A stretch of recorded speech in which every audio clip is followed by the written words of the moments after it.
Hello. Hello, good evening. A round of applause. Hello, everyone. Come on, let's see some energy here. Let's show some ISD and IES BVI pride. Wonderful. Thank you all so much for being here. I am thrilled to be here with all of you. Your superintendent finalists have come to tour the school today, and tonight they are here to share about themselves, which we are looking forward to. My name is Shane Feldman. I work at a company called Innovi Strategies. We contracted with the Department of Education to search for your next superintendent of ISD and IES BVI. This is a very important moment in your school's history, and it has been a rich history so far, especially what I have seen on campus today.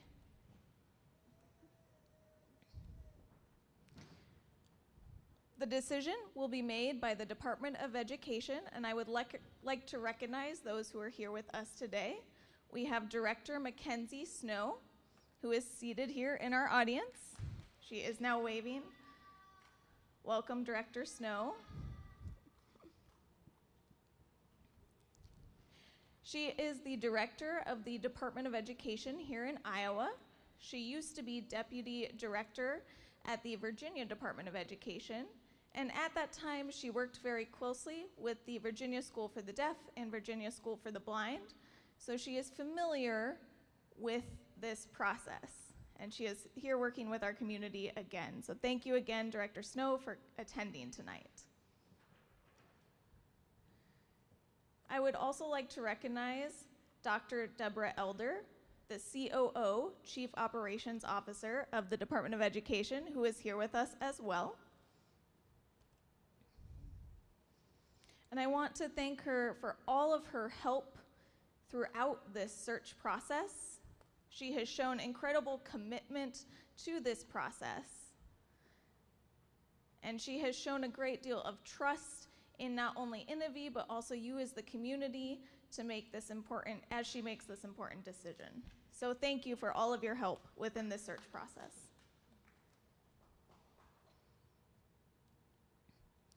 Tonight, you will meet the two finalists for the superintendent role. I would like to begin by explaining what you can expect tonight. Each finalist will come to the stage and speak for 20 minutes about who they are. That way you can get to know them, learn more about them. They will speak on their background. They will speak on what's important to them and what they have to offer your school so that you can succeed together. After the 20-minute presentation, there will be a 20-minute question and answer session.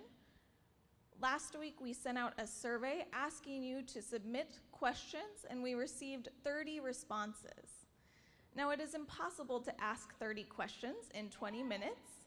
This means that we have selected 8 of the questions from the community, and some of you may recognize that you submitted the questions that will be asked here tonight. The questions that will be asked are the same for each candidate. Afterwards, we will conclude the forum and wrap up, and tomorrow there will be a private interview with Director Snow and Dr. Elder. Are we ready to get started? It seems we are. One more thing I would like to do is recognize ISD and IES BVI's community and your support of this process. You have given us a truly warm welcome today, and it has been a wonderful time here on your school's campus.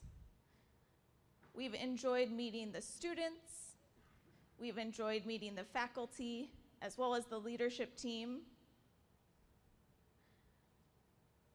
And I also loved seeing that one student said they agree that their future is dependent on the superintendent and their support. So we are so thrilled that the next superintendent will be supporting all of you and you will all be working together to support our students. I will introduce our first finalist. We will be inviting Rayburn Boland to the stage. After his presentation and question and answer, he will be leaving, and we will invite the second finalist. Is everyone ready? All right, Rayburn, please come to the stage.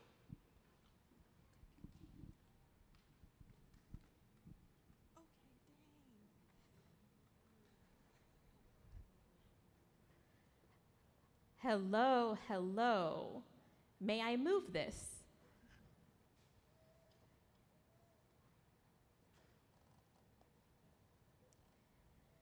I am honored to be here with you tonight as a finalist candidate for the superintendent position of Iowa School for the Deaf and Iowa Educational Services for the Blind and Visually Impaired. We went through the search committee screening process and the interview, and it was a tough interview. There were many good questions. And I was able to share my knowledge and my passion and my skills and why I should be a candidate here for the superintendency. I am grateful for this opportunity to be here, and I am very glad to be one of the finalists in this process. Again, I want to thank the wonderful search committee. I would like to thank you all for your warm welcome of me on this campus. It was wonderful to have an opportunity to meet many of you here. And those of you that I was unable to meet, I did get an idea about what it is going to be like to be here. In 20 minutes, obviously, that is not enough for me to explain all of my life experience and my many years in this world. Condensing it down into 20 minutes is difficult to do, but let's get started and I will try. I am a visionary leader. I decided to title myself this because I have an internal drive, an internal passion to see change in deaf education and blind education. With everything that we have today that is changing technologically, the expectations that we have for the education of our students, and the educational expectations that typically exist in programs for the deaf and blind, I want to see this school come forward into the future. I want to lead you with vision and ideas to address and solve the issues that we see in education today. I have three main areas of my life that I will be focusing on that I feel are important to share with you, including my journey and my work experience. My early career journey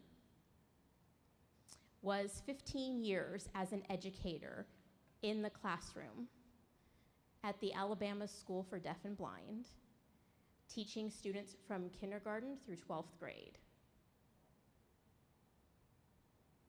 I had 7 years of experience teaching junior high and high school English. I never saw myself as an English teacher,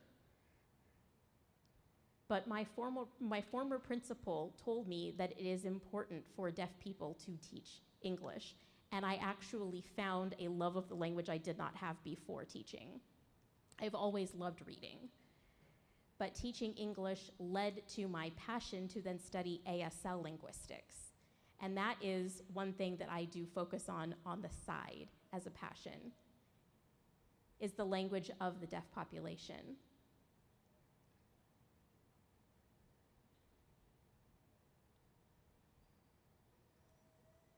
Going to back up briefly. So during my experience as an educator, I had a principal approach me about the idea of serving in a principal's position. Now, when I was a child, I had a dream of becoming a principal. The superintendency, that dream didn't come until much later. But I wanted to become a principal because I wanted to make changes.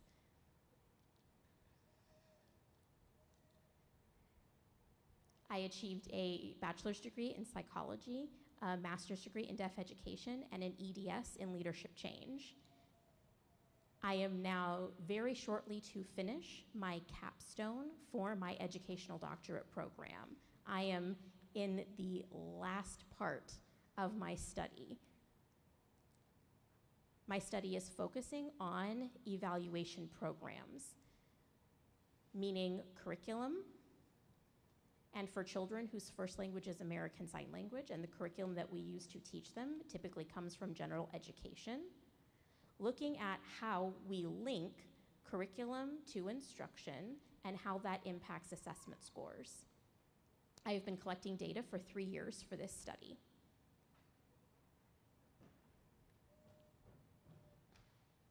Once I defend and complete writing my dissertation, hopefully I will be done in June. If not, it will be pushed off to December, but very soon I will be a minted doctorate.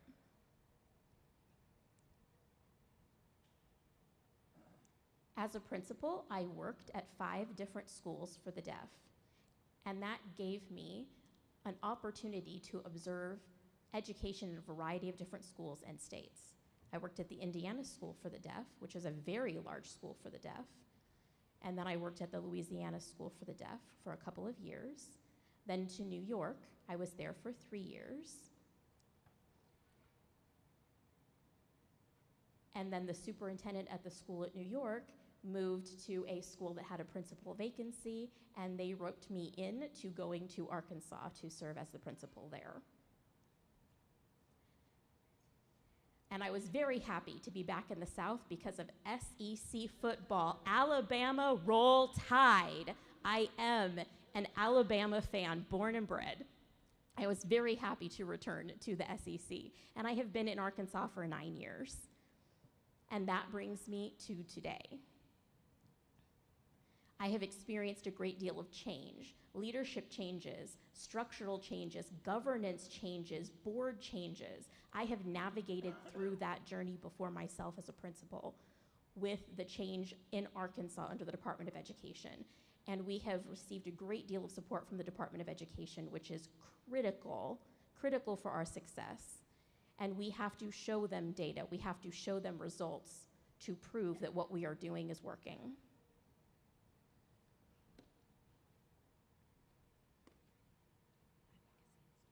I believe in empowering students academically. They have a right to an education that is just like any that they would receive in a public school. Whether they are deaf, hard of hearing, deafblind, visually impaired, they have the right to an education, and their IEP needs to be tailored to fit their needs so that they can receive the best quality education possible. We need to empower students to be able to lead their own programs, and that is where the community is so important. The community's voice, the community's experience and knowledge is so important to provide that feedback and support to our governing structure. I believe in advocacy and empowerment of our students.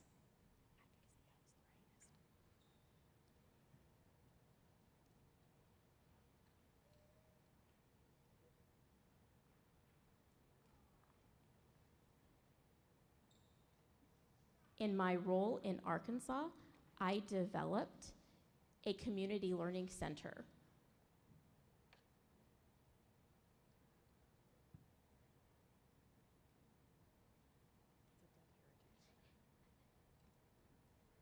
This Deaf Heritage Center was established for children to learn about the history and heritage of their language. Schools for the deaf have a great deal of history and culture that many of those in leadership positions do not necessarily understand.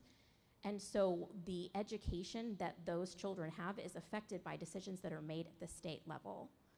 But children's culture and language is a critical part of who they are. And so that was an important component of our service to our community, was having that heritage center.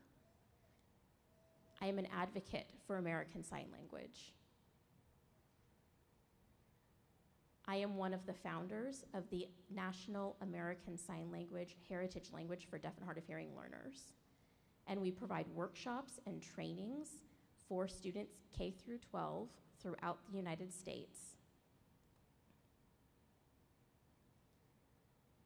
It is important to recognize that ASL is a real language. You know that you are all required to take English all through school, but oftentimes ASL education is lacking, and how that can be embedded within curriculum for instruction of deaf and hard of hearing students. So we want to see programs established at all schools for the deaf to provide that service and that knowledge to deaf and hard of hearing students. We see issues related to language deprivation. We see data points that show that there are gaps where deaf and hard of hearing students do not have access to their language, and how we are tracking students. I understand that the state has recently passed Lead K legislation, and that is critical to developing a pathway for children to acquire language. Both deaf and deaf-blind students need to have access to language. That is so very critical for their growth. To track their milestones and see that they are making progress in their language development. And those services need to be provided to children, not just all over Iowa, but all over the United States. I'm an innovative program designer.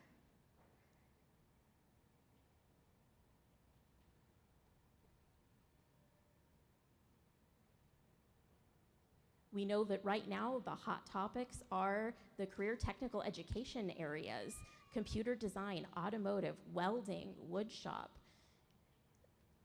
It's possible to earn $76,000 a year as a welder. That's a wonderful employment opportunity for our deaf, hard of hearing, and deaf-blind students.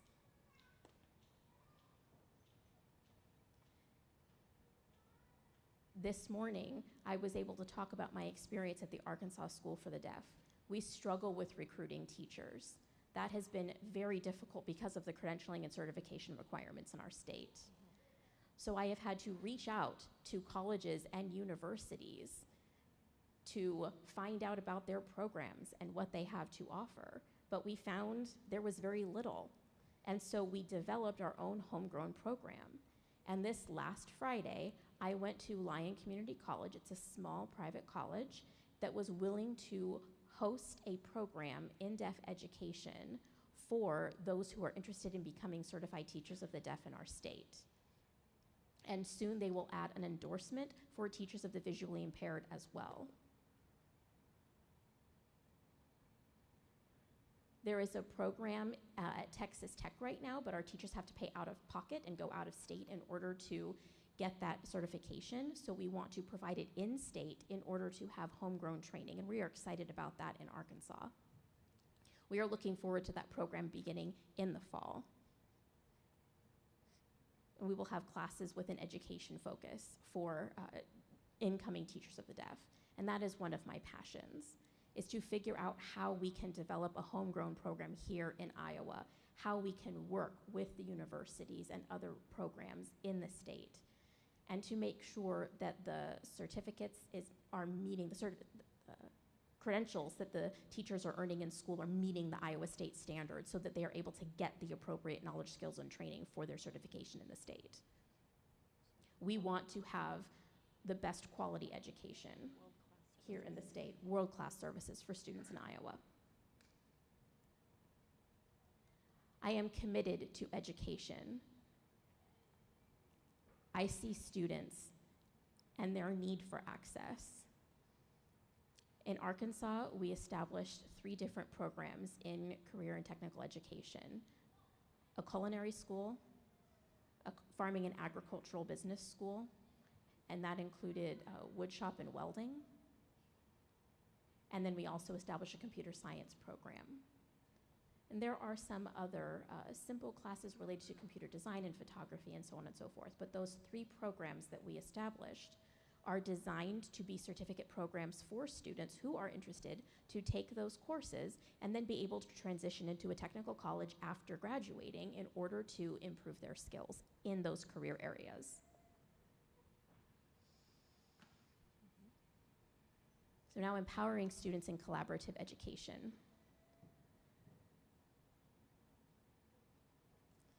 I am a strong believer in inclusive and engaging learning.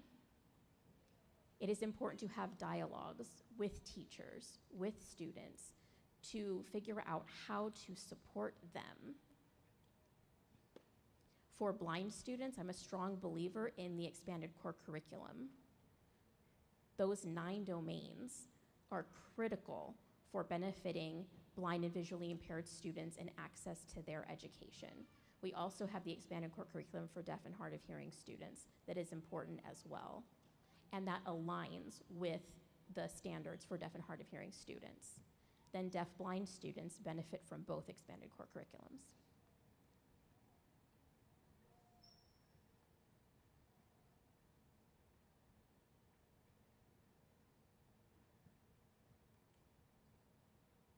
I am a strong, strong believer in looking at what is happening in the classroom, and we know that only 25% of learning happens in the classroom. 75% happens out in the world.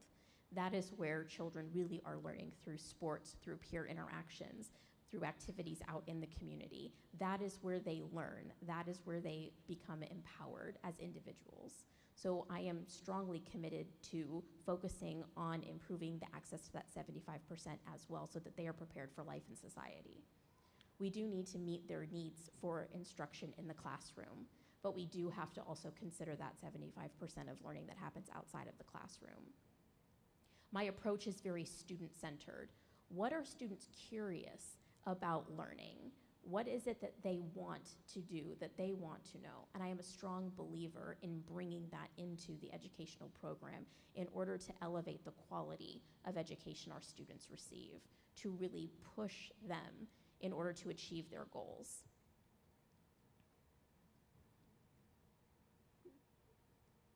And that is my dream for our students here, that they would receive the best education possible.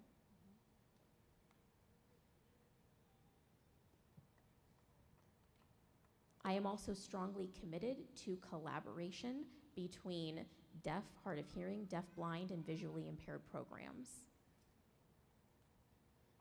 Accommodations are critical to meet the needs of our students within the education system.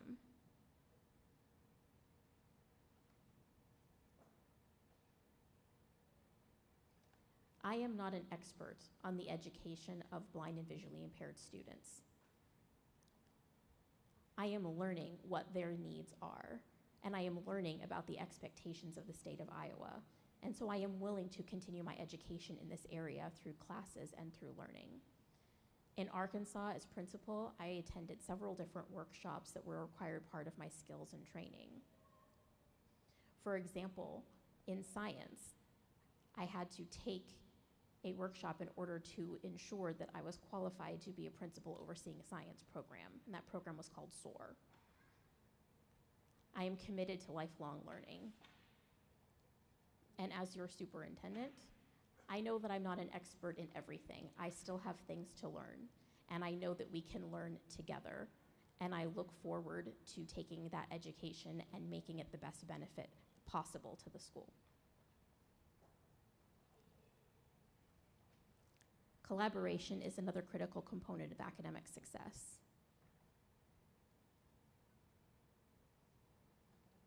We know that there are many different instructional strategies and approaches. So we have students here, and our responsibility is to figure out how to meet those students' needs. And it's the role of the superintendent to empower you all to do what you need to do to meet the students' needs, to make sure that you have everything you need to support them to become successful. I'm a strong believer in the importance of teamwork and collaboration, as well as community involvement. Next slide, please.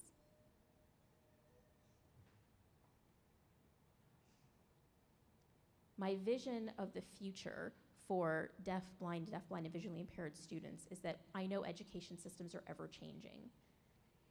And my goal is to continue to change with the times and to build better programs.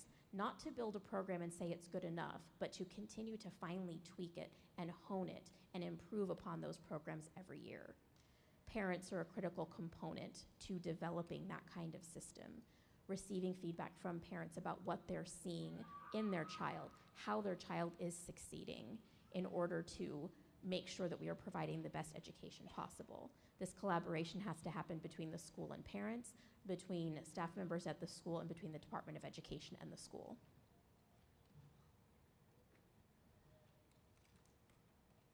I am committed to professional growth. I know that I will never stop learning. I will never stop growing. As things around me change, as legislation changes, as governance changes, I am committed to learning through that process with you all and to taking that education and applying it. If you tell me that there's something that I need to take in order to improve my education, I am willing to do so and to continue learning. I want to ensure that you all see me as a role model for you. I continue learning just as you do. We want to make sure that our students see that as well, that even as adults that we are continuing to pursue professional development. And last, this is my family. I met my wife at Gallaudet University. Her name is Ellie.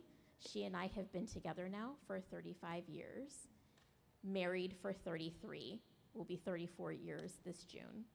And I have two sons, Ethan and Stefan. Ethan is 27,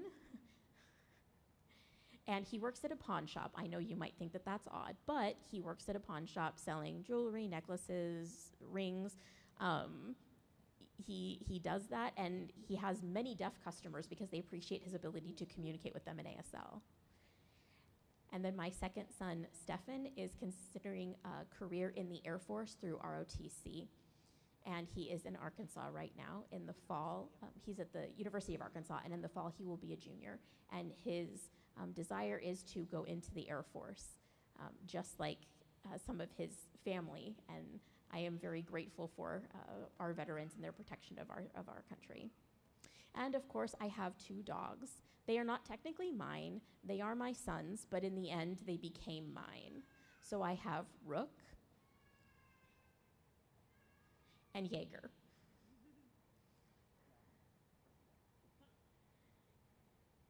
And of course, I am an Alabama fan. So I know I'm coming to Iowa, and I do applaud all of you, by the way. Iowa, Caitlin Clark, wow. Wow, you should be so very proud of your Hawkeyes. She really has brought the spotlight to the state of Iowa. Absolutely fabulous. So you should be very proud of your sports programs here in Iowa. It's been a wonderful year. But I will always be an Alabama fan. Oh, and one of my former students is here. Yep, she was one of my students in an English class. I just noticed her up in the bleachers. And that is the conclusion of my presentation. Thank you all for your attention. I appreciate it.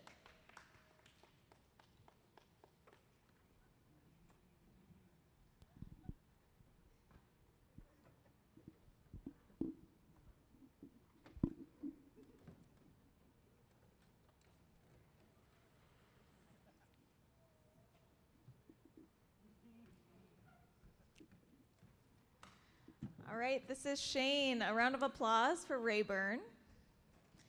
Thank you for sharing your presentation with us. I now have 8 questions that were posed from the community.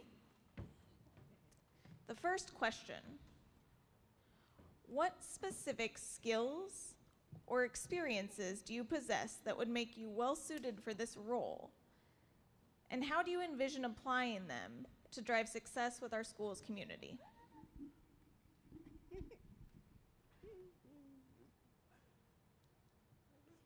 One key to this as the next superintendent is to bring my heart to sit and work with all of you. I understand you. I want to understand your experiences. I do not want to predetermine what you need. I am a fan of open communication and collaboration. I want to have the opportunity to get to know who all of you are and to understand how to develop the relationship first, because we have to do that first. How am I going to know what you expect? without first developing a relationship with you. I have worked at several different schools for the deaf, and when I walk in the front door, I always start with building relationships, and I believe in the power and importance of relationships. I have your back, you have mine. I support you, you support me. And together, we agree and we align our goals and our actions to the support of our students. I am compassionate and understanding.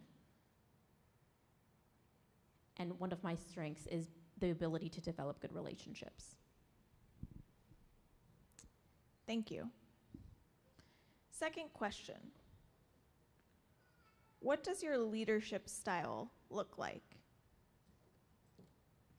Can you describe how you welcome questions and suggestions from those outside administration?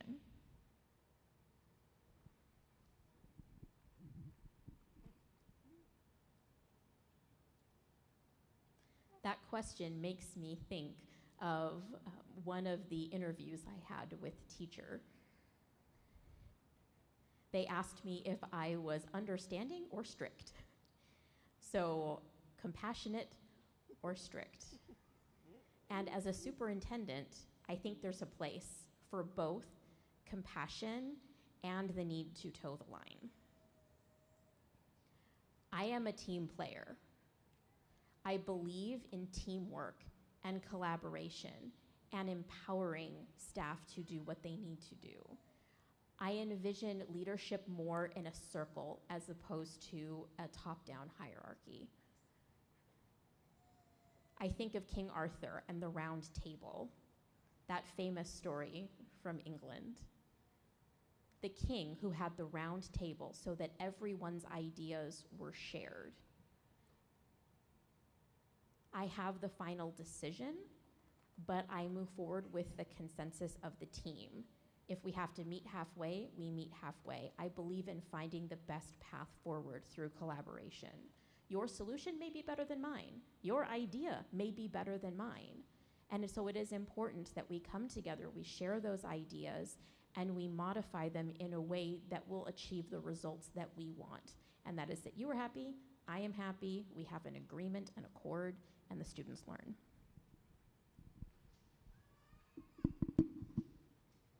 Our next question says, I am a 17-year-old blind student. What are your past experiences working with blind students and blind students with additional disabilities? Please include your experience with blind assistive technology.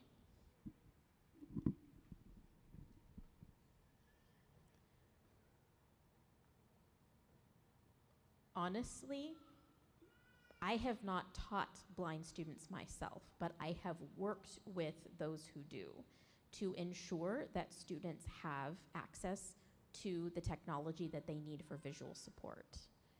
I also have experience with deaf-blind students. I know a great deal about their needs. And the School for the Blind has 2 or 3 different agencies that they bring in for the blind and visually impaired. And so we use the expertise in those areas for advice and guidance on how to best serve our students who are deaf-blind. I do have that experience. Deaf-blind students are some of the least recognized. We know when students are blind, we identify when they are deaf, but it's difficult to identify those students who are deaf-blind. And I understand that for blind students, their success depends heavily on the expanded core curriculum. That needs to be a critical component of their education.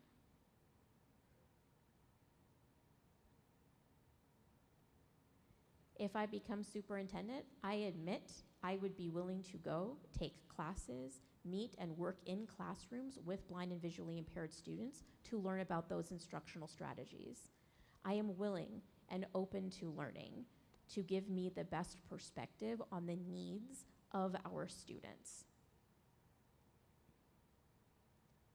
I want blind students to feel that they have the same level of access to their education as other students. They have that educational right. And as superintendent, it is my responsibility to support those of you who are in the classrooms with blind students, understanding what your needs are. And I would like all of our teachers and students in our blind program to feel comfortable interacting with me.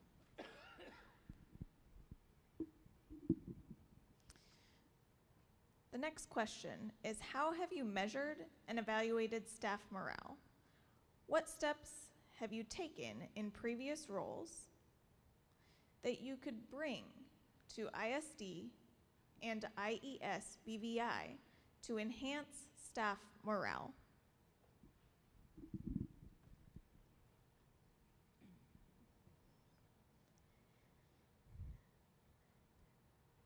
There is a lot of variation in that, but I think the most difficult piece is for a superintendent to be open-minded and open-hearted and willing to listen and engage.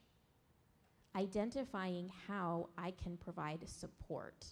What would incentivize staff? What would make them feel good about their work? What would make them excited to come to work every day?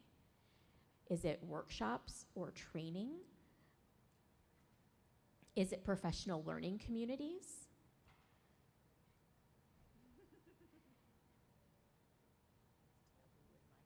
And I know that it's sometimes taboo. We say PLCs, people go, not PLCs on Friday again, I don't want to do that.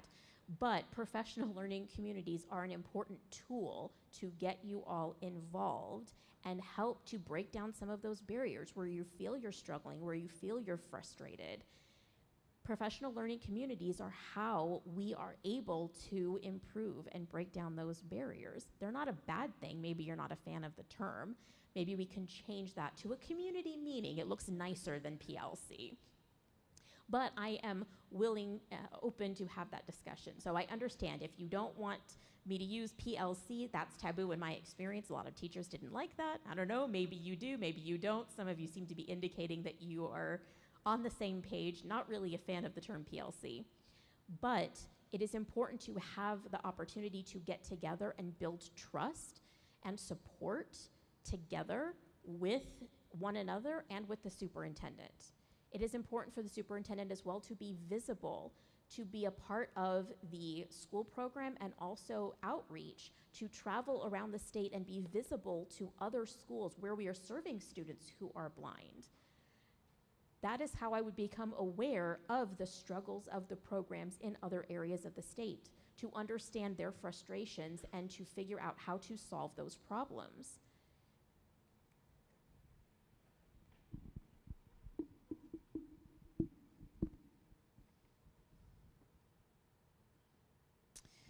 The ISD and IES BVI relationship has changed with the Department of Education over the past year, in which it has moved under the department. How will you build a mutually supportive relationship with the department to advance the school's goals?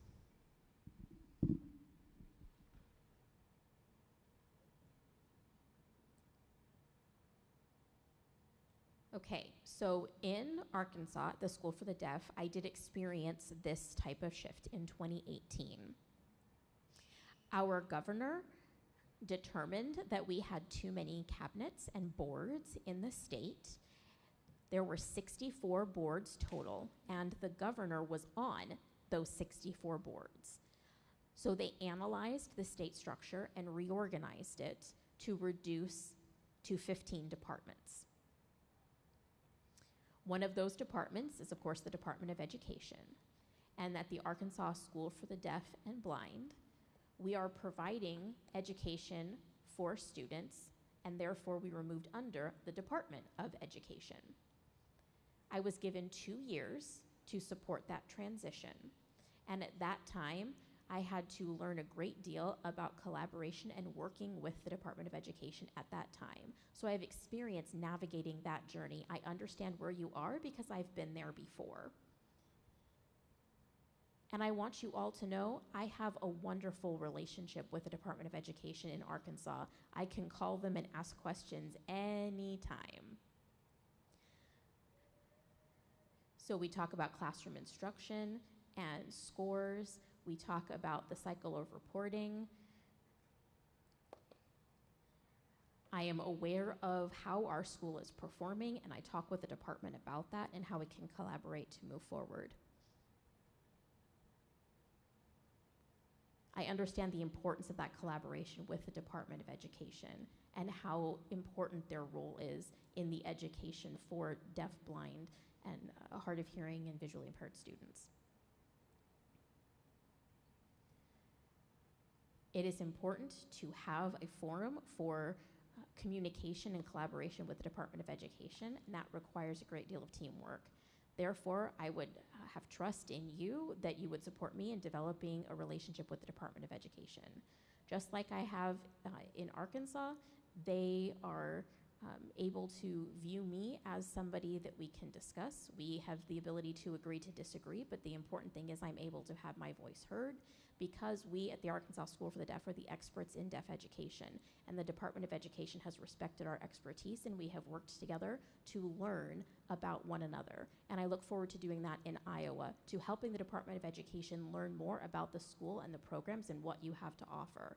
The key is the Department of Education, myself, and the school for the students. That is the reason why I am here, is for the best of the students. So it is not about me, it is not about the department, it is not about the school, it is about the students. And I want to see all of you succeed. I want to see your students thrive and feel supported to get there in the end.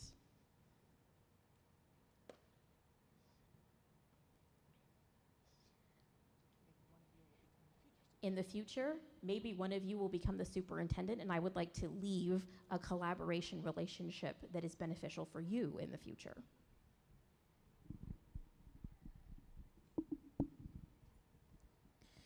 With increasing teacher and staff shortages, what creative ideas do you have to help fully staff ISD and IES-BVI vacant positions and also retain current staff?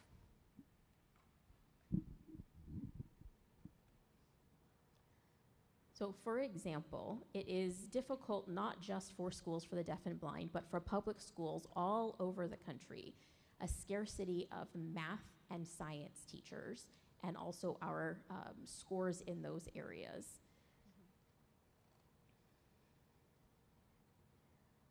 So I look at what you have here at the school, who is already working here. And I strongly believe in homegrown instruction. If we have a degree program that we can support individuals in achieving their bachelor's or their master's degree. For example, I set up the Para Academy at the Arkansas School for the Deaf because many of our paraeducators already have a degree or experience, and they want to go back to school and achieve a higher education, but they have no funding or support to do so.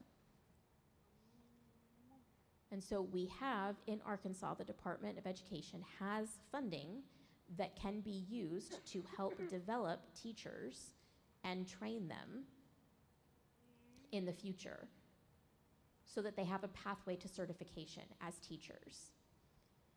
So they start as paraeducators, they complete their degree, become teachers, and then we have those new teachers supporting teachers in our teacher academy. So perhaps teachers had a different experience, and so we need to have support for them in learning lesson plans, IEPs, other things required to give a top quality education, because we expect high quality instructional materials for all of our students. We expect HQIM in the classroom, and we want to incorporate those instructional materials with our understanding of the student needs and provide teachers with the support and understanding of how to use those to create high quality instruction in the classroom so that our students receive access to a free and appropriate public education. Our students have the right to that. the schools and programs in the state that provide that, as well as here at the School for the Deaf where you provide that. I should mention I did work for about 3 years to develop a deaf education program. And just this past Friday, I mentioned we had a celebration to kick off that program that will be starting in the fall.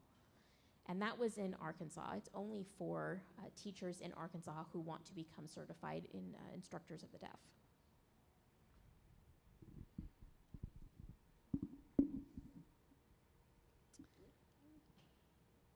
This next question states that hearing parents who have dedicatedly learned ASL to communicate with their deaf child at home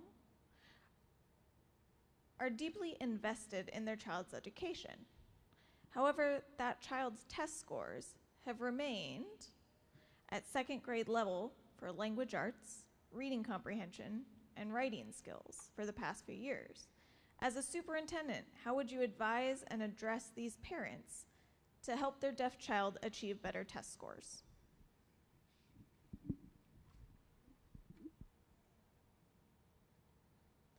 I experience that type of question frequently as a principal. It is important for me to ask first if parents are aware of all of their rights pertaining to their child's IEP. If they are not yet aware of those rights, I make sure that they have access to all of that information. I encourage them to read through it and to take an active role in their child's IEP team. They have a voice. I will look holistically at the data for the child and their scores. So we have to remember that students have different learning styles. It is not one size fits all for education. And maybe that child has just not been able to show what they know yet. Maybe they're learning, but they can't express it. So we need to look at that child's age, when they developed language. And so I would start by asking the parents more questions about their child's educational experience, their experience at home, and how that impacts school, because school and home impact one another. That will help give me the information needed to sit down with the principals and work with them on the experience and education required for the children. Then to come together as a team and look at the child's IEP, to read it over and see if it is adequate to meet the needs of the child. Parents have an opportunity to have a voice in the development of their child's IEP. And remember that an IEP is not just one person. IEPs depend on the feedback from each person, and each IEP is individuated to each individual student. It is not one IEP for every single student. So it is critical to have parents involved, and one of the ways to do that is a parent-teacher organization where they have an opportunity to become involved with the school community and to meet and work with their teachers. If the child is not experiencing growth, perhaps they're still young, perhaps they haven't matured yet, perhaps we have to look at their cognition. We have to look at the questions we're asking to see if we're eliciting appropriate answers. So it is really important to have a forum for parents to be able to come together and talk about what their children are experiencing. And that is what helps the school to thrive. Because without parents and their support, how are we going to function? All right, this is the final question. As a leader, have you ever experienced failure? And if so, how did you handle the situation?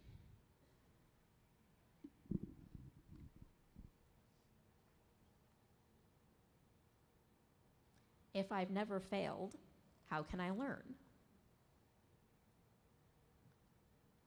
Failure helps us to revisit. Failure can be a good thing. It allows you to see where your engine is not functioning. If your car isn't starting, you have to check the oil.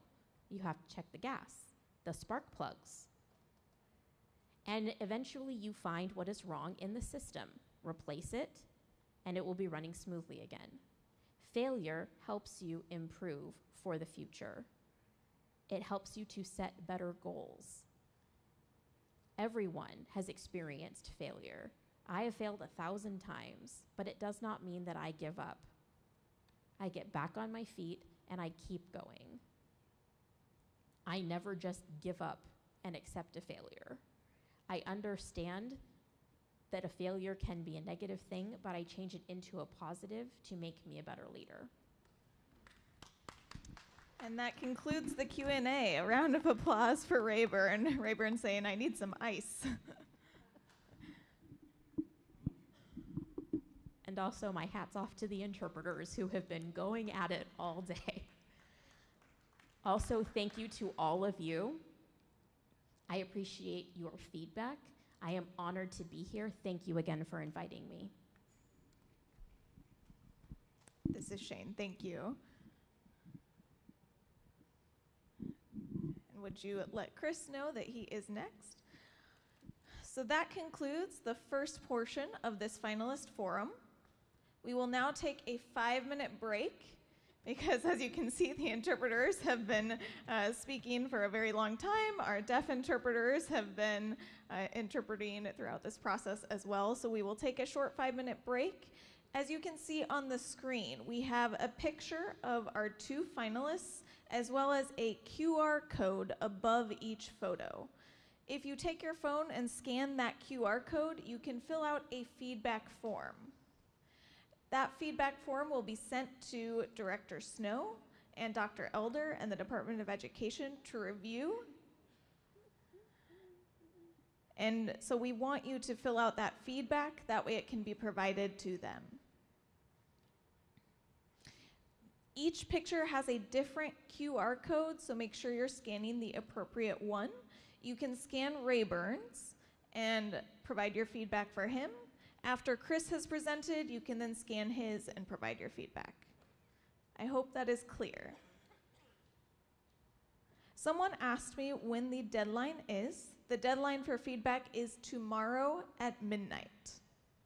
Tomorrow at midnight, the surveys will close so that the department can move forward with the following steps.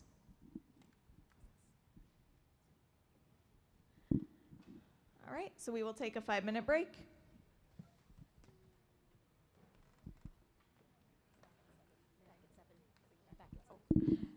So please return at 7.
Just trying to get everyone's attention.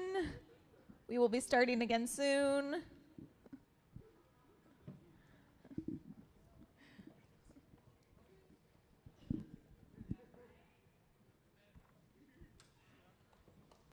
All right, this is Shane. Hello, everyone. Please return to your seats.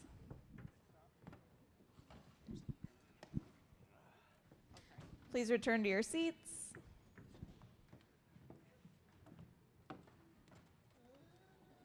Those of you who are looking, please get those who aren't looking to return to their places.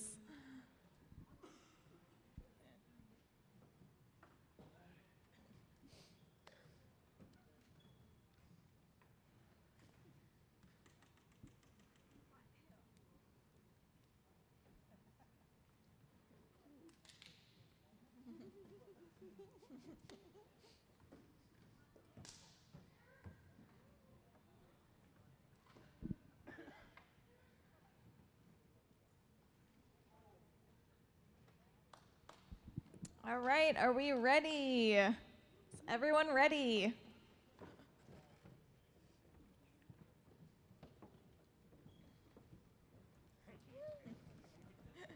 It is time to get going.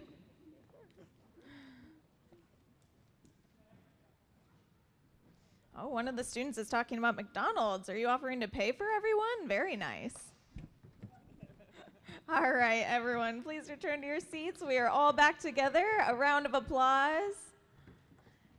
Your mascot is the Bobcats here at ISD. So Bobcats, let's show that energy.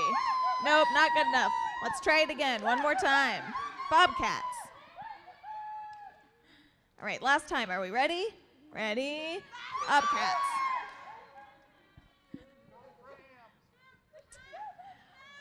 One thing I want to let you know is I made a mistake. Someone asked me about the deadline for the surveys. I said it was midnight tomorrow. It's actually midnight tonight. So for students, I hope all of you are watching. Kevin, who is the dorm manager, is available for support. He can also ask other staff to help you fill out those surveys for your feedback.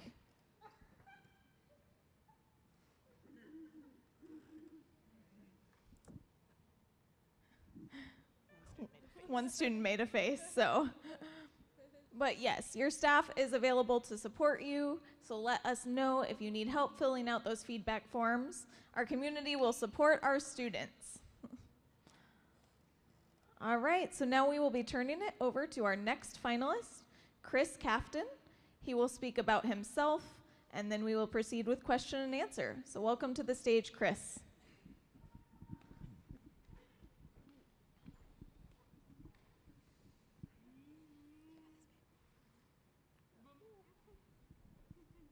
How's everybody doing? Are you excited? You know how I feel? Nervous. But we're going to do this and we're going to be great at it. Okay. Thank you. So I have somebody advancing my slides for me. Oh, Shane, you're doing that? All right, perfect. Okay, I'm so thrilled to be here with you all tonight. This is my first time in Iowa. The first time I've ever been in Iowa. Well, technically yesterday I came into Omaha, and that was my first time in Nebraska. So here in the Midwest, I think these are the first two Midwest states I've ever been in. So my name is Chris Kafton. I'm going to give a visual description of myself. I'm a white man with brown hair. I have a goatee, salt and pepper.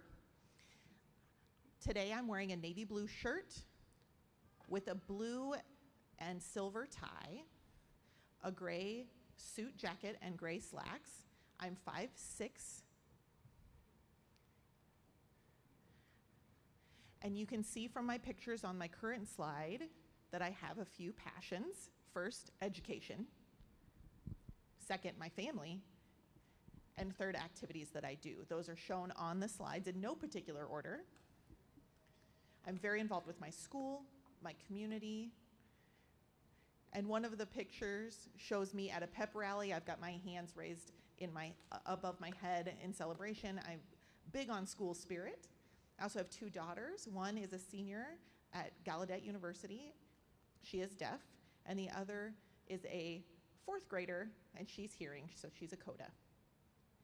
I also have a deaf dog who is featured in the bottom right hand picture. He's a white dog with pointy ears. We like to be outdoors together, so we do a lot of camping and do obstacle courses. I grew up in New York. Maybe some of you have heard of Woodstock. That's where I'm from. My parents did not meet at the Woodstock Music Festival. But I was born and raised in the town of Woodstock, New York. I was born hearing. I became deaf at the age of 2. I was the first deaf child that my parents had ever met. This was the early 1980s, so the medical field was really emphasizing learning to speak, and my parents said, that's fine, but not enough.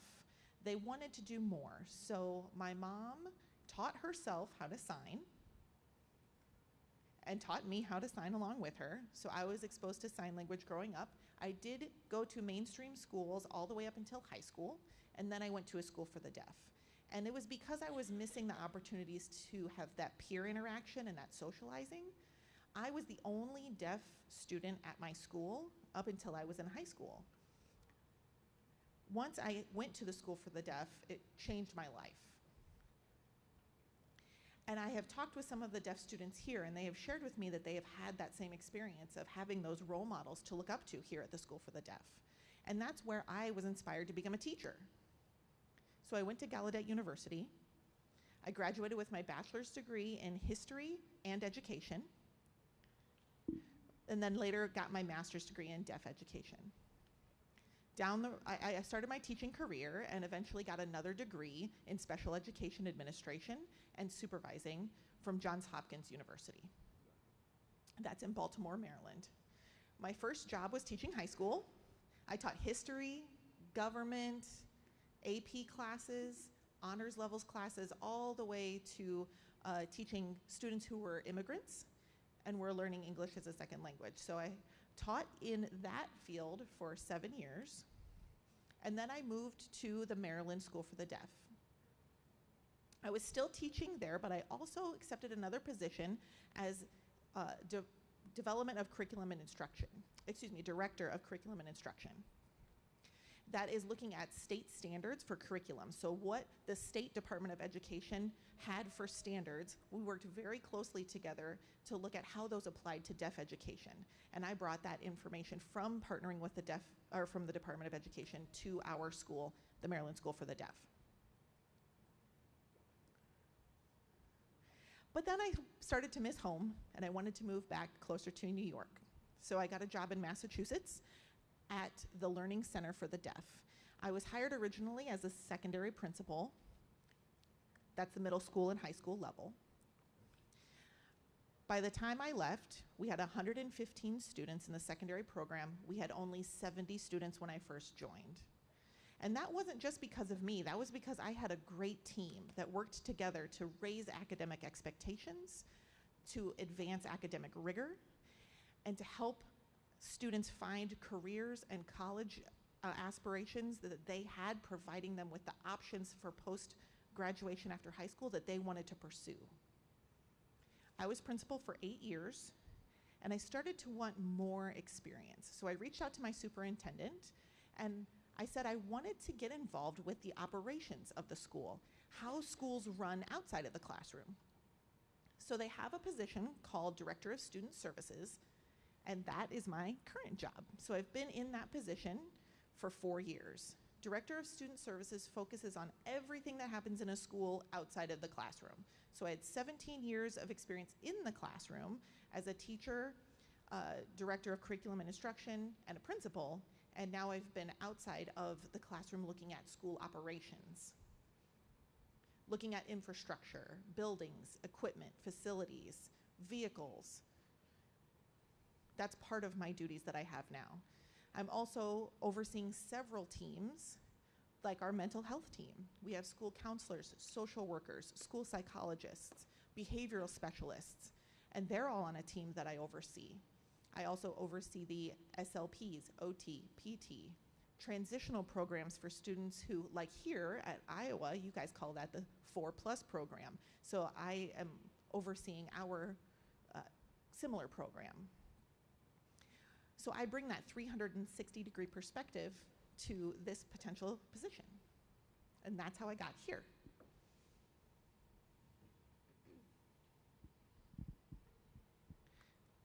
Today I had the opportunity to meet with a group of 10 students, 5 from the blind visually impaired side and 5 from the deaf hard of hearing side.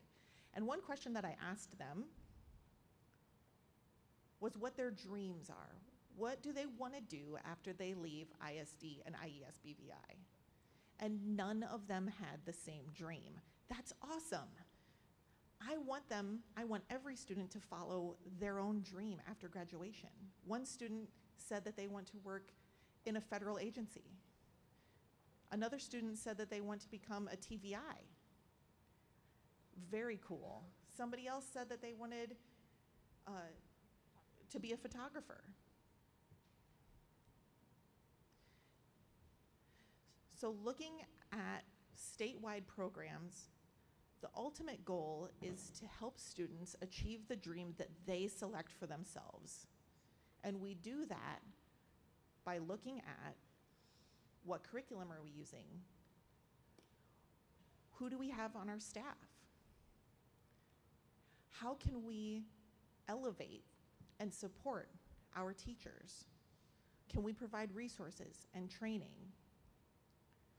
How can we get high quality professional development? We have to take care of ourselves before we can take care of the students. And if we don't provide that training and professional development, conferences, workshops, and support for our staff, then our staff can't do the work that our students need on that statewide level. So if we provide those things, then we're setting ourselves up for success and things will become cohesive and smooth.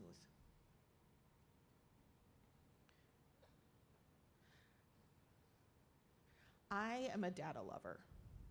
I strongly believe that we have to use data to guide our decisions. With our leadership team, we can make decisions using the data that we have and what data do we need. Right now, I know that our staff are using MAP tests, measures of academic progress for students to help figure out where students are. Where are they progressing with reading, language, math? And where are they doing well? Students in the room, you have taken those MAP assessments, right? Do you like those? I'm getting mixed reactions, and I get the same thing from the students at my school, and I get it. But do you know why you take those MAP assessments? Anybody from the audience want to pitch in?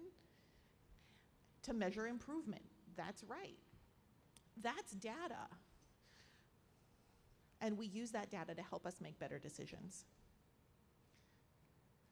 The staff need data to help guide them in their teaching and adapt to what students need.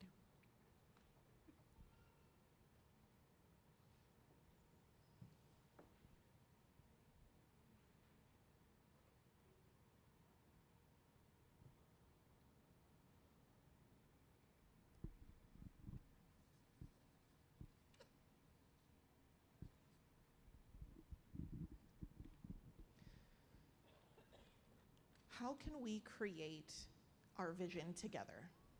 Uh-oh, it looks like the laptop wants to update something. We'll just keep moving forward. So how do we create our vision together? Collaboration, transparent communication with the staff, families, community, and students.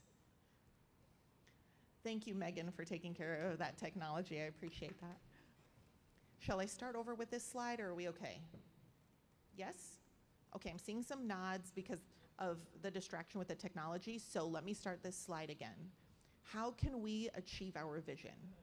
Through collaboration, transparent communication with our stakeholders, our staff, our alumni, our families, community, we need that transparent communication and collaboration. One of the strengths that I bring is a knowledge of the accreditation process. If you see on my slide, there are two logos. One is for Cognia and one is for CEASD. Those are accrediting bodies for schools for the deaf and blind. And that they give us a vision of how we're doing. How is our school moving forward? So part of that is a self-study where we look at ourselves and see where are we doing really well and what are some things that we need to work on. And then there's experts in the field who can come in and visit from these two accrediting bodies and give us feedback from that external perspective to advise how we can move forward. They help us create long-term strategic plans. And those strategic plans must include transparent communication with the community and the Department of Education, because that helps us measure our progress, it helps us grow.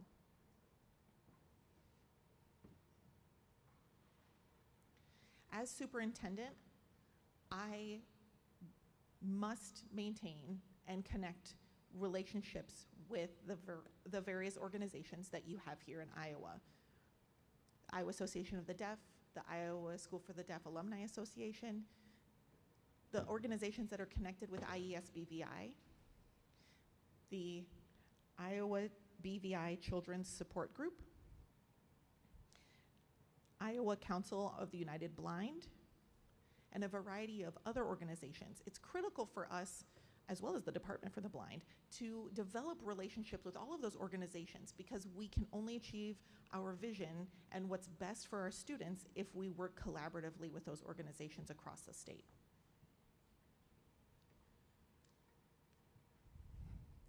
So I have a question for the audience.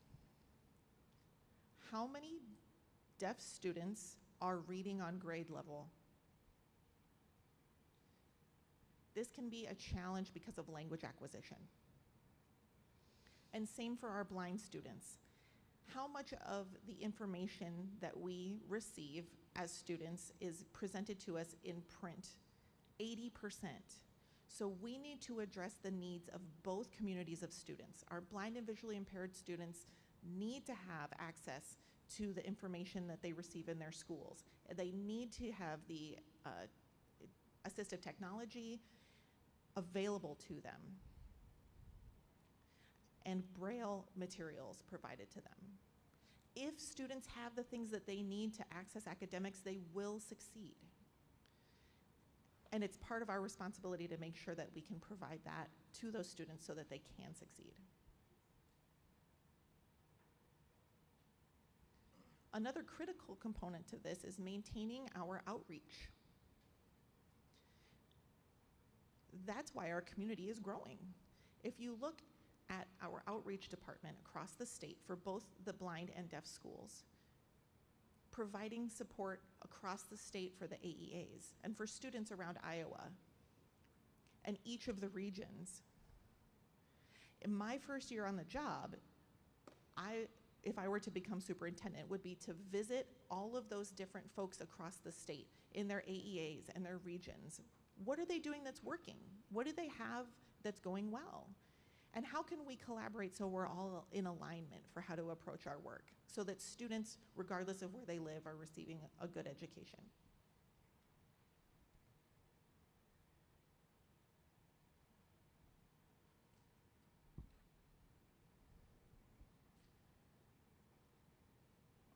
I want to talk a little bit about advocacy. Advocacy is important. Relationships are important. Relationships with the Department of Education and legislators as well. Our community feels small, but it's really big. It touches every corner of this state. We have students across the state who need our services. And the best way to do that is to show our students, show them off, show what they're doing well, show how they're accomplishing things in sports, in the classroom, show their accomplishments with their academic competitions, like the Academic Bowl, Battle of the Books, robotics. For our blind students, the Braille Challenge, Kaon Quest. Coming up with ideas where we can really elevate our students and get them involved in a variety of activities, and then show them off to the rest of the state. This is what we can accomplish at ISD and IES BPI for our students.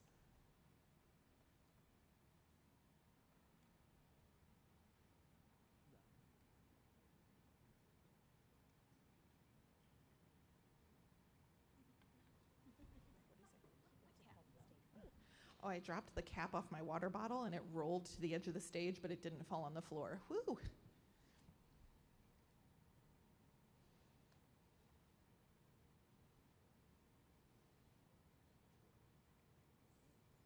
When I was looking at this job, when it first came up online, I started to look at ISD and IES BVI's social media presence. And I have to say, your marketing and PR team here does an amazing job. It made me excited to come here. And I learned about all of the different events. For example, the IES BVI Family Forum and the Family Conference. That is so cool. All kinds of events for families who have blind or visually impaired students. I know 2 weekends ago they had Deaf Day here with different performers with the Deaf Cultural Celebration, and that community presence and maintaining that is beautiful, wonderfully done here in Iowa.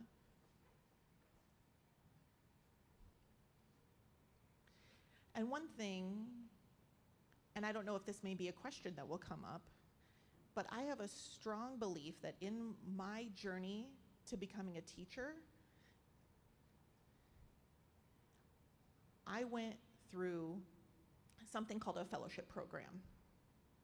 That fellowship program, and what those programs are, is like graduate school, like getting your master's degree.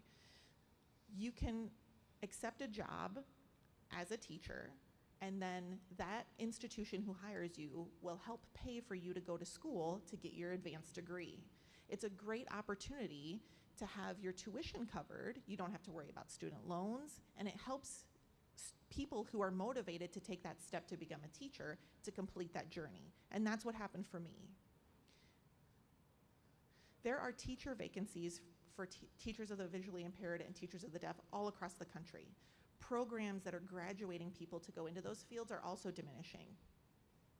When I was in school, there were 33 of us in my cohort for teachers of the deaf. There were 33 of us. Last year in that same program at Gallaudet University, I was having a conversation with the people from that program, and they said there are currently 8 people in that cohort group.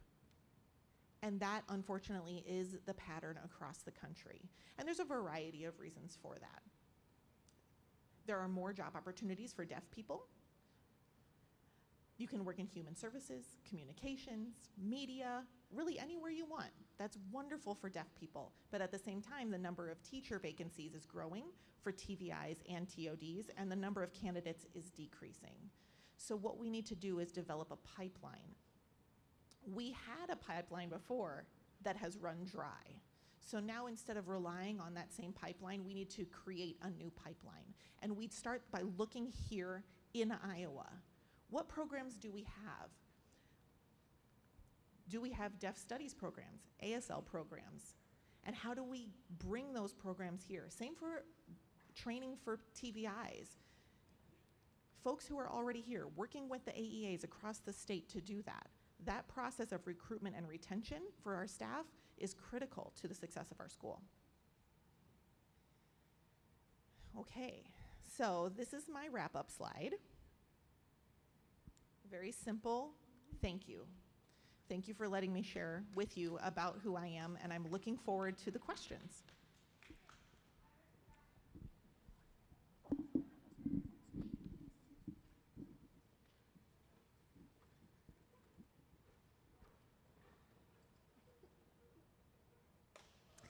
A round of applause. This is Shane. A round of applause for Chris. Thank you.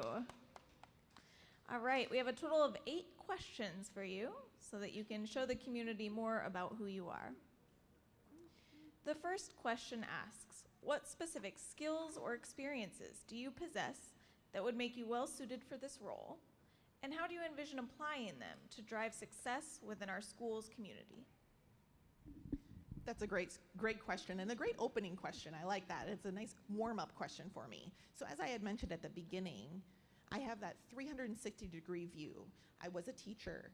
I was a director of curriculum and instruction. I was a principal. I was a director of student services. So I'm familiar with residential programs. My school has residential programs. I have athletic programs under me, the athletic director in our athletic team. I'm responsible for mental health. And another thing that I'm working on right now is our food services, because I'm responsible for food services and nutrition at our school. And the students today had some excellent feedback with regards to the food here at ISD, something I will keep in mind. But looking at that holistic approach, organizational management and my leadership style is supporting teamwork with the leadership team. Using the strategic plan, working with our accrediting bodies, looking at curriculum instruction and statewide standards.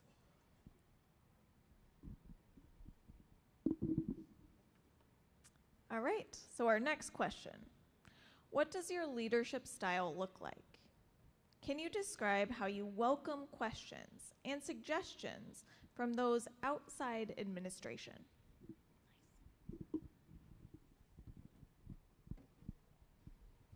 So I call myself a transformative leader because I believe in creating change through partnership and collaboration and transparent communication with all stakeholders. And that requires us to look at all of our stakeholders. Who are they? The Alumni Association. Alumni are the heart of the school. They grew up here. They have invested their life here.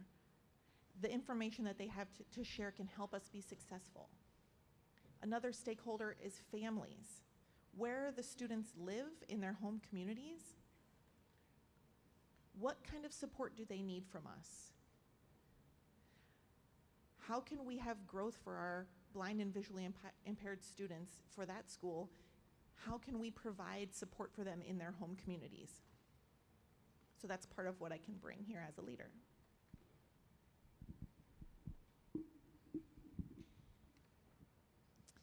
The next question states, I am a 17-year-old blind student. What are your past experiences working with blind students and blind students with additional disabilities? Please include your experience with blind assistive technology. As a teacher, I worked with several deaf-blind students. My responsibility was to make sure that they had the appropriate accommodations and support in the classroom. So for example, I can give you one story about a student who needed large font on yellow paper. That was an accommodation to help with their sight needs. Another student needed a magnifier. And there were several different resources that I could utilize as a teacher. When I became a principal, I had to work more closely with our LEAs. The school where I work now has 70, well over 70 partner LEAs. Our students are from over 70 different school districts across our state. Some of those students are deaf-blind or deaf with additional disabilities. And I need to understand the services that those LEAs are providing. Our school does not have O&M services for or TVIs, so we have to partner with people who are experts in that field within the state of Massachusetts. So we're lucky to have the Perkins School for the Blind in Massachusetts, so we work very closely in partnership with them, and they provide TVIs to consult our staff at our school so that we can use that collaboration to provide the resources and accommodations that our deaf-blind students need.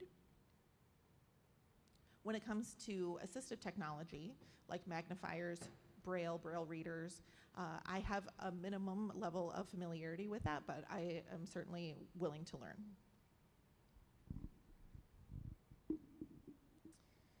How have you measured and evaluated staff morale? What steps have you taken in previous roles that you could bring to ISD and IESBVI to enhance staff morale?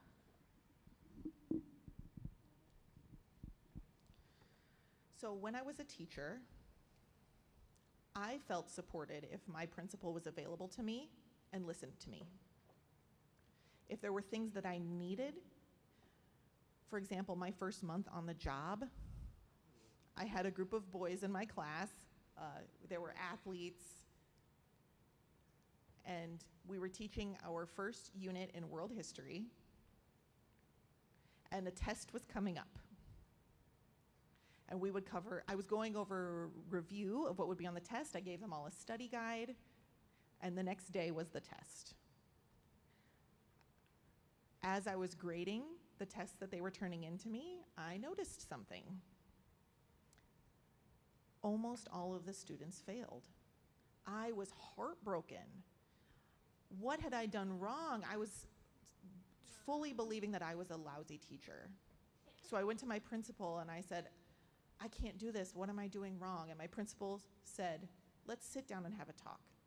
And he listened to me and he gave me support. And it meant so much to me as a first-year teacher, and I've never forgotten it. It made an impression on me that as a superintendent, I know that I need to support the leadership team so that they know that I'm there for them. And as a result, they will support you. And that's just critical. Morale is important because if staff feel supported, if communities and families feel heard, then there's no reason for morale to be low. When people feel supported and heard rather than neglected, that's so critical. And I always make that a priority for me to support my staff. And when I don't, I apologize. I apologize if I forgot something. I apologize if I can't do something. I apologize if I overlook something, if I've made a mistake. I'm human, so I know I will make mistakes. But the important thing is to learn from that and to apologize and hope that people forgive me.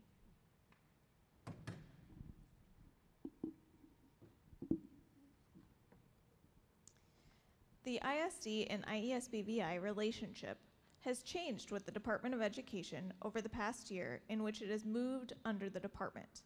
How will you build a mutually supportive relationship with the department to advance the school's goals?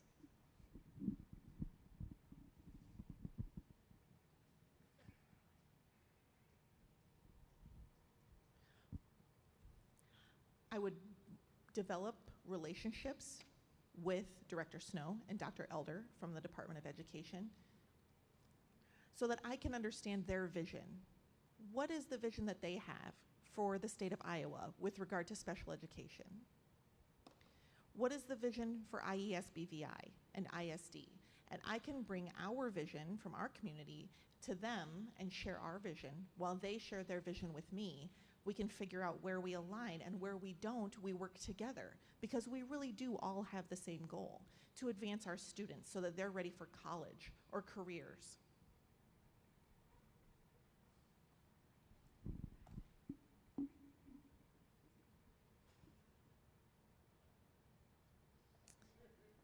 It seems that you might have predicted this next question. But this question states, with increasing teacher and staff shortages, what creative ideas do you have to help fully staff ISD and IESBVI vacant positions and retain current staff? I had a sneaking suspicion that that question would come up. So I mentioned my experience with the fellowship program. So that's one creative solution that we can make happen here in Iowa, hopefully. I'm hoping that that's something that we can implement. Another thing would be to promote growth from within our own programs. I see potential in our staff already. The dorm staff or our paras, if someone is motivated to become a teacher or take on some other role, but they are facing a barrier to achieving that, for example, maybe they don't have, maybe there's a financial barrier. Maybe it's a scheduling barrier. Maybe they want to go back and finish their degree, but there's not a way to do that. Maybe they just want extra training. I believe there's always a way if someone is motivated. Nothing is impossible We just need to find the right solution. So part of my responsibility and the responsibility of the leadership team and the responsibility of all of you in this room is to work together to figure out how can we find solutions to advance people from within both of our programs and get the word out there. That's how I got here. I'm here because someone from this school told me about this school. Last year, they said that a new superintendent search would be coming up.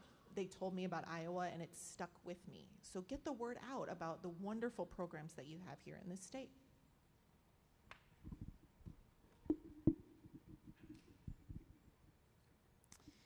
The next question states that hearing parents who have dedicatedly learned ASL to communicate with their deaf child at home are deeply invested in their child's education.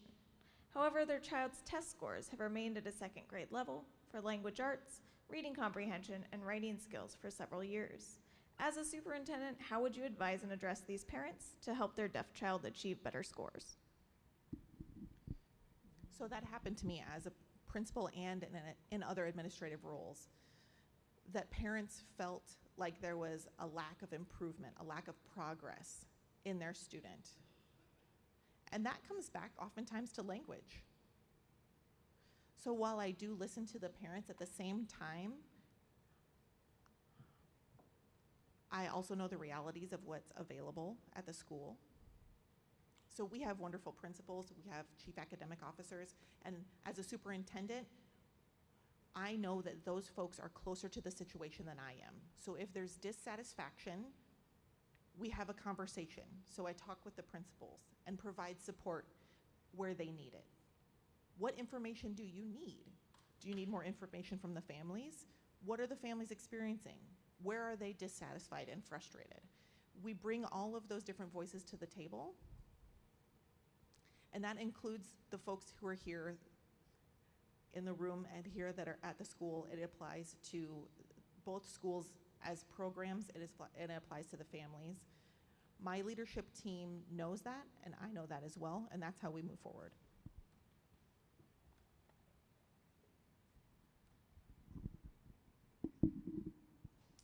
As a leader, have you experienced failure? And if so, how did you handle the situation? Well, the short answer is yes. I've experienced failure in many different ways, both personal and professional. I don't think anyone in the world has ever experienced no failure.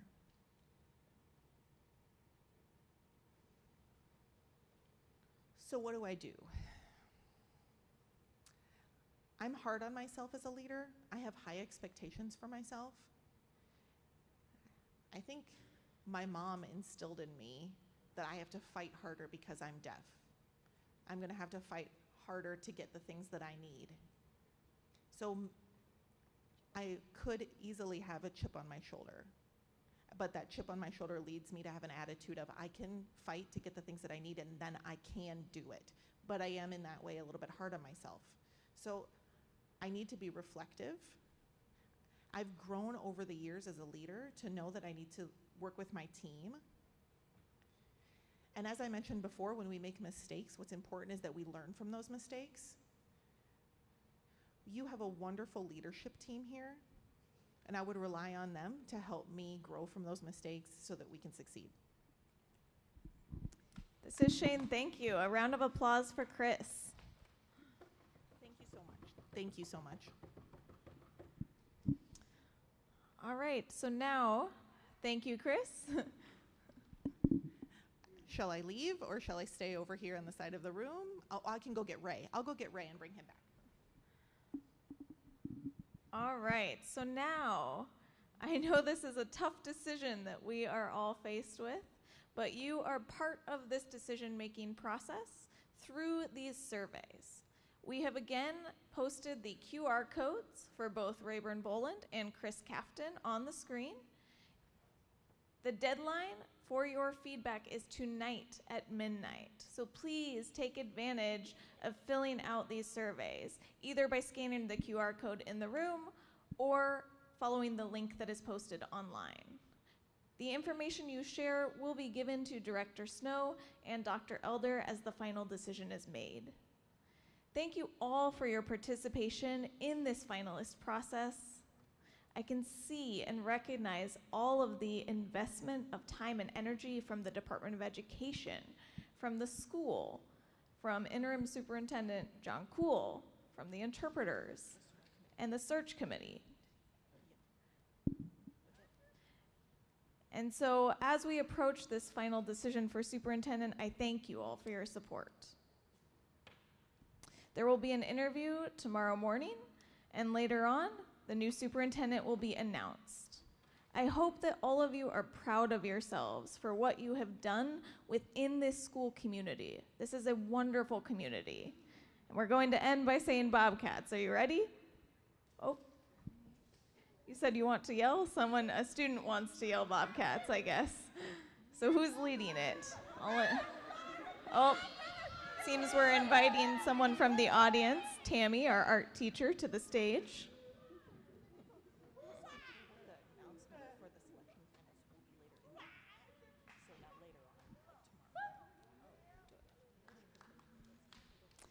The announcement for the finalists will be made later on this week.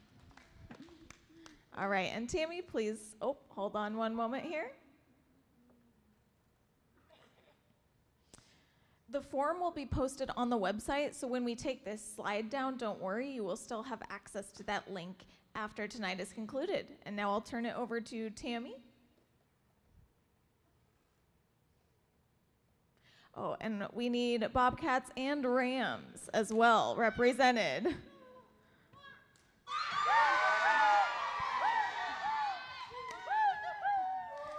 I don't think we're loud enough. I need to see you all say Bobcats. And now Rams.